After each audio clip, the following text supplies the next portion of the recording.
ప్రవృత్తంచ నివర్తంచ కార్యాకార్యే భయాభయే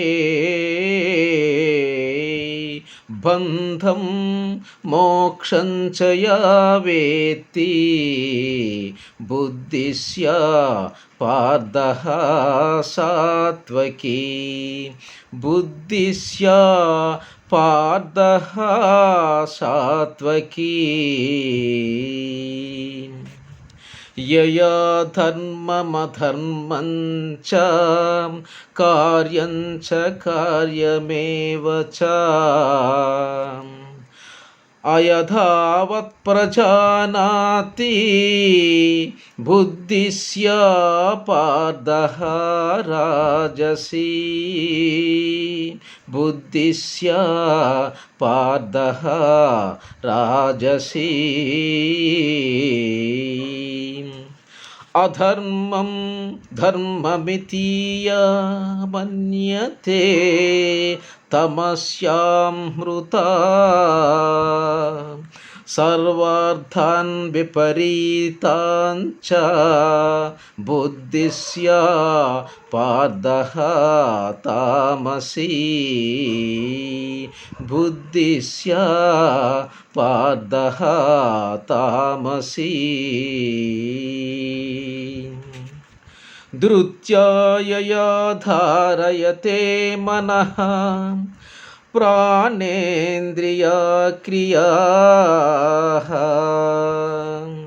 యోగేన వ్యభిచారణ్యా ధృతిస్యా పార్థః సాత్వకీ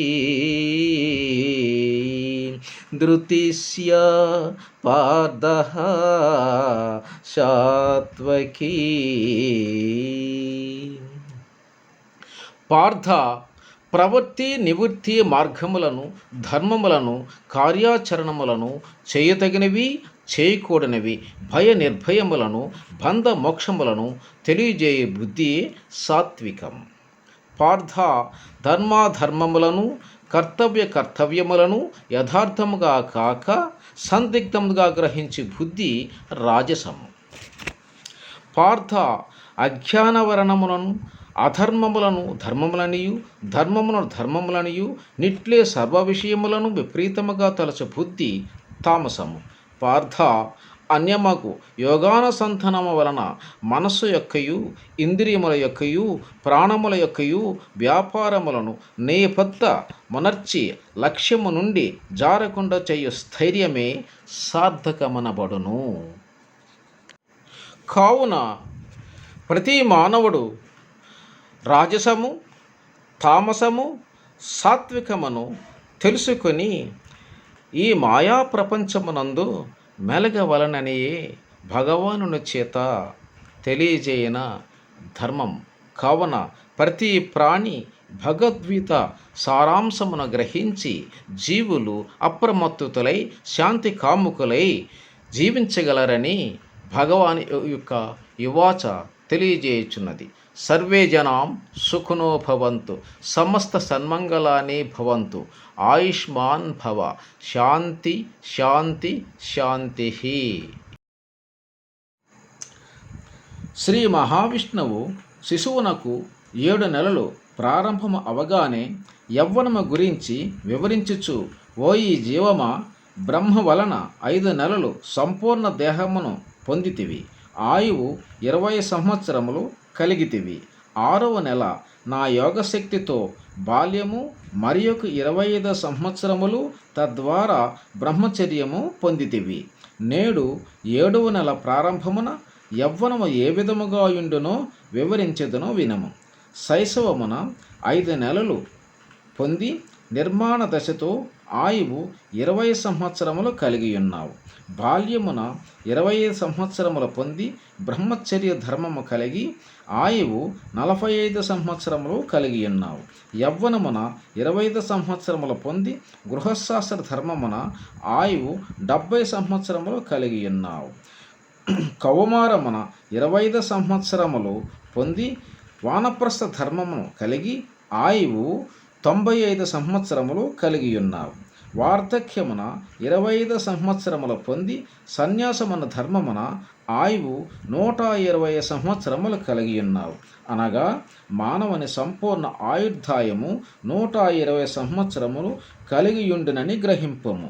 పుణ్యము వలన ఆయువు పెరుగును, పాపము వలన ఆయువు తరిగిపోవును. కావున దైవ కార్యములను మనస వాచ కర్మన త్రికరణ శుద్ధి పాటించిన వారు యవ్వనవంతులుగా ఉందురు, లేనివారు వృద్ధులుగా జీవించెదరు.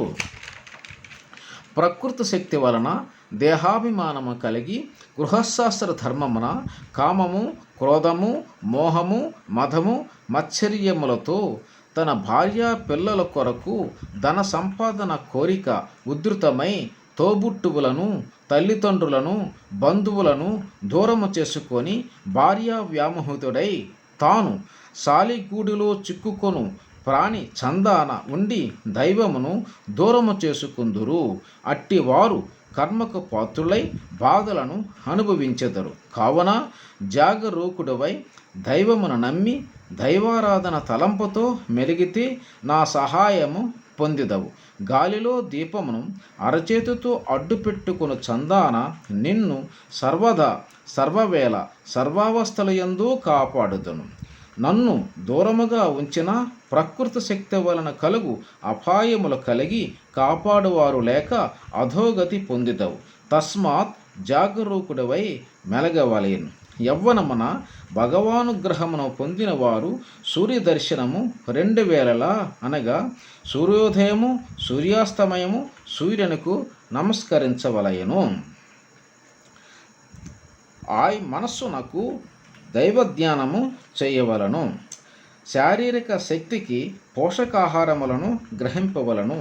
కార్యాచరణల కొరకు నిద్రను పొందవలను. ఉల్లాసమునకు ఆటపాటలు, సంగీత శ్రవణము చేయవలను. విశ్వశక్తికి యోగము నిరంతరము పాటించిన వారికి దైవముగా నేను నిరంతరము సంరక్షించుచున్నాను. ఈ వీడియోను మొదటిసారిగా చూచుచున్న వారికి నా సలహా వెంటనే సబ్స్క్రైబ్ చేసుకొని బెల్ సింబల్ను టచ్ చేసి ఆల్ను సెలెక్ట్ చేసుకొని కామెంట్స్, షేర్స్, ఫాలోస్, లైక్స్ చేయవలను. ఈ గీతా సారాంశమును ప్రతి ఒక్కరూ 100 మందికి షేర్ చేసి దైవ కృపకు పాత్రులు కాగలరు. భగవద్గీతను ప్రతి ఒక్కరూ చదవవలనని నా కోరిక. Thanks to you all. Share to all.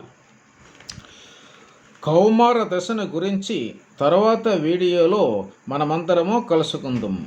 అంతవరకు మీ అందరూ షేర్ చేయవలసిందిగా తెలపడమైనది. Thank you.